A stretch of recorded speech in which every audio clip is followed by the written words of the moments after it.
Art, to me, is far more than a medium. It's a vessel for storytelling, a way to bridge the gap between reality and imagination. Through it, I get to breathe life into characters, placing them in vivid imagined worlds, where their struggles, both internal and external, become reflections of the human experience. When people connect with characters in a comic book, it's more than just a momentary escape. It's a way of awakening their own imaginations, helping them better understand the narrative they find themselves in. Whether through music, films, or games, this aesthetic joy can touch anyone. For me, however, comic books have always been my chosen canvas. They allow me to infuse life into stillness and give voice to untold stories in a way that feels uniquely intimate. I'm Morby, and this is how my art awakens beauty and wonder in the minds of my viewers.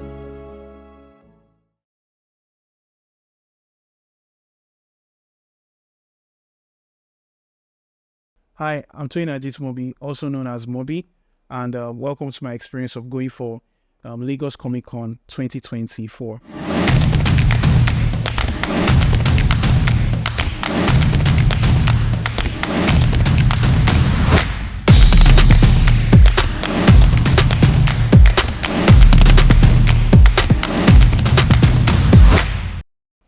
So what first got me interested in comics was, I actually started from like an early age, all the way when I was in my mother's womb.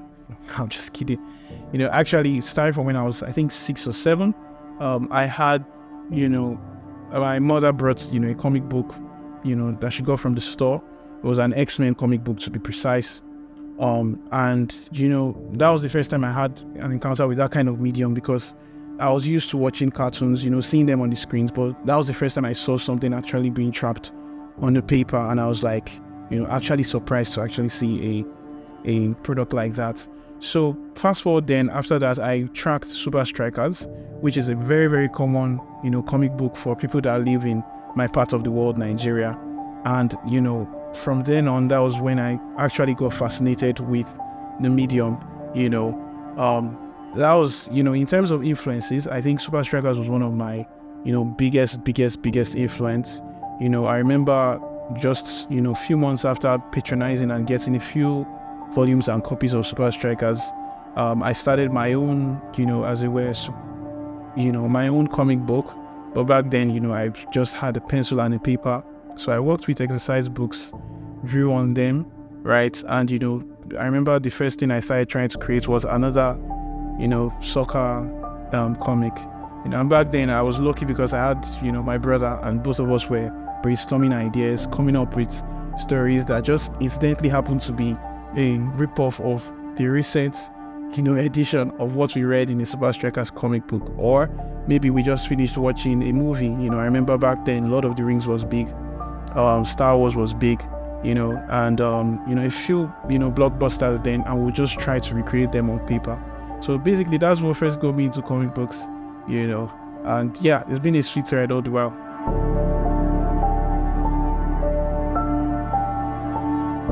So I first started with working on a pencil and a paper.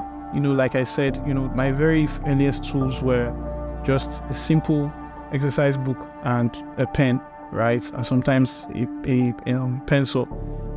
It wasn't until 2012, I believe, that I first got in contact with, digital, working on a computer.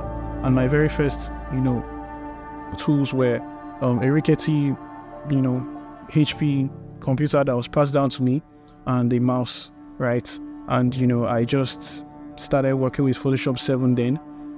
Before then, I had always been drawing on pencil and paper. So I just started learning how to actually apply color, to my works.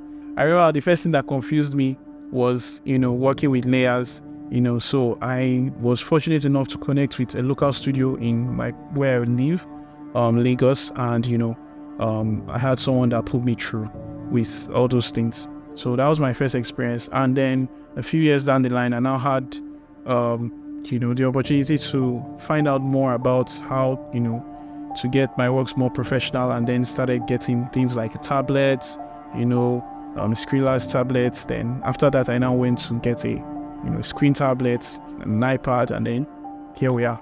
So yeah, so those were my first equipment. Style. How did my artistic style develop? Really, so I think it's like everybody else. First of all, you work with, try to copy whoever artist you're inspired by. And most times it stays out for me. Sometimes it could be Marty Gracia. It could be John Byrne. Old school stuff. It could be old school stuff, it could be new school stuff, you know what I'm saying? But it first of all started, I remember there was this season, right, where everything I just wanted to draw like Jim Lee, I just wanted to, I really adored him, you know what I'm saying? But after that season, there was a time when I now started learning new artists. So artistic style developing, basically, I remember it was just a thing of learning to draw like the person that you were feeling inspired by, at a moment. And, and then also, it was also a thing where, I had times where, just worked on doing the fundamentals, the rigor of actually learning to draw, a face, actually learning to draw the human body properly and all that. So it's a mix of that, right? While doing the academic stuff, right? There was also the part of like trying to replicate what you liked in artists that inspire you. So I think the fusion of that is what brought up my style, if I have a style correctly, But yeah, I don't think it's something that I think artists should worry about. I feel like you just keep drawing, having fun, and then eventually your style will, pop up.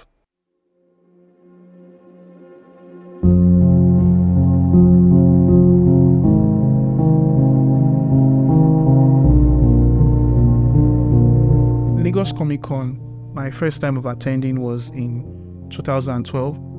That was when I first learned about it, and really, I feel like that was the game changer for me.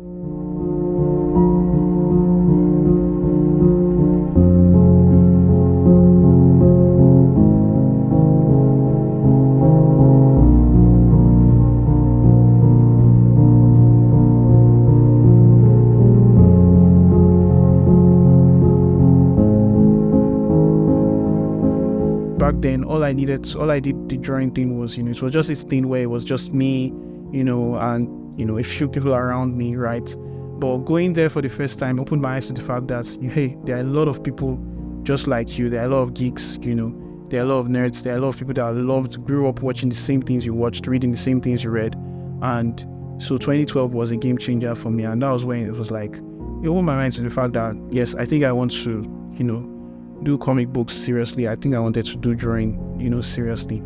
So, second, this is 12 years, right? 12 years after 2012, the first time I went, and being there this time as a speaker, right? It's pretty cool, you know what I'm saying? It's really interesting. It's actually amazing, to be honest.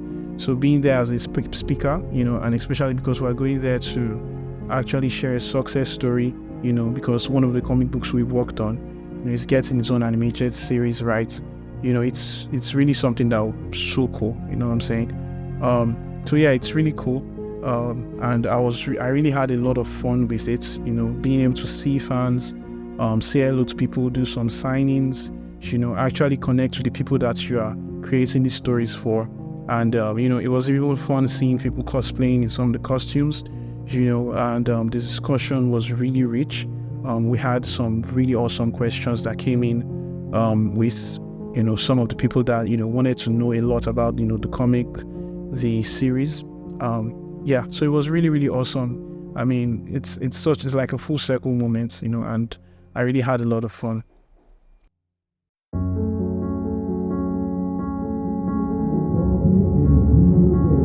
Ladies and gentlemen, please let's celebrate Tony Morby as he comes to the stage.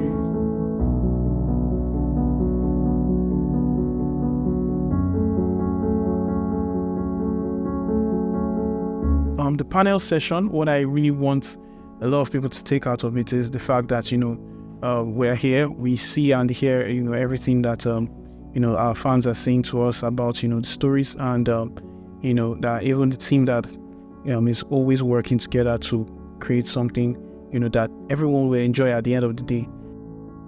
Very, very fascinating, I tell you, because the nature of comics is that I'm doing a lot of comic books, and only a percentage of them make it to the big screen. To be privileged to be part of Iyanu's journey, because I know Iyanu's going to influence a whole generation of children, right? It's definitely really fulfilling. Like I said, it's really was an awesome experience, and yeah, I can't wait to do it again next year.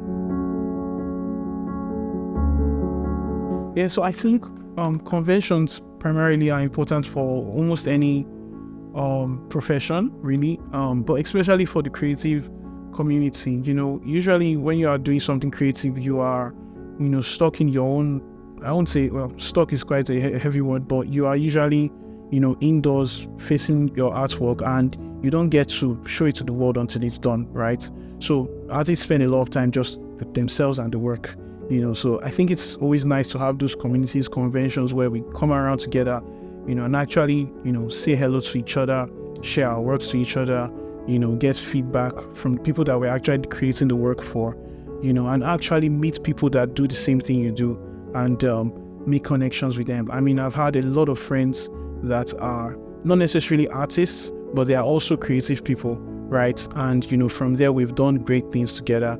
You know, I've had friends that are, you know, into, you know, video. You know, I've had friends that are into photography. I've had friends that are into the cinema, music.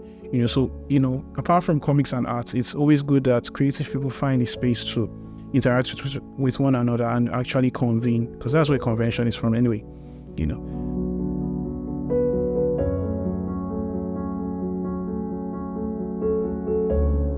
Yeah, future projects, there are some I can tell you, there are some I can't tell you. Such is the nature of being an artist. Well, yeah, basically, I mean, I have some in the pipeline, you know. I have some that are basically IP related, you know. There are some that to me are community related. Depending on when you see this video, you know, everything will be unfolding, you know, slowly. But definitely there's always one project or the other, so you can always expect to see and expect more from myself, you know, and from the teams I'm involved in. So yeah.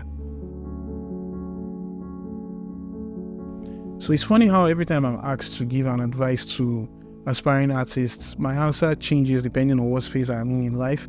And I guess my answer for now will be that, you know, I think art is like quite a tricky thing, right? And there's only so much you can control.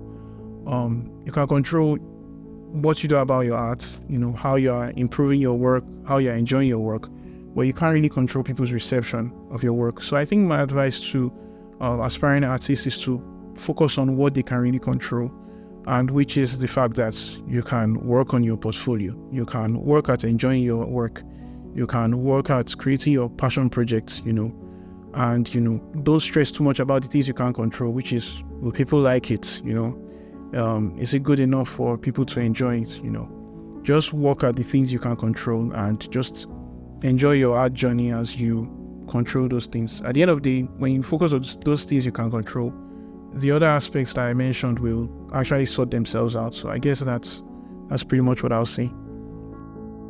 So I'm a big believer in stories, the power of stories, you know, and how they have the ability to influence our world, influence how we think, influence our perspective on things, you know. I just happen to work more in the medium of, you know, stories that have to do with good versus evil, superheroes, fantasies, dragons, you know, but basically if you look at stories, they have that power, depending, no matter what genre of stories you enjoy personally.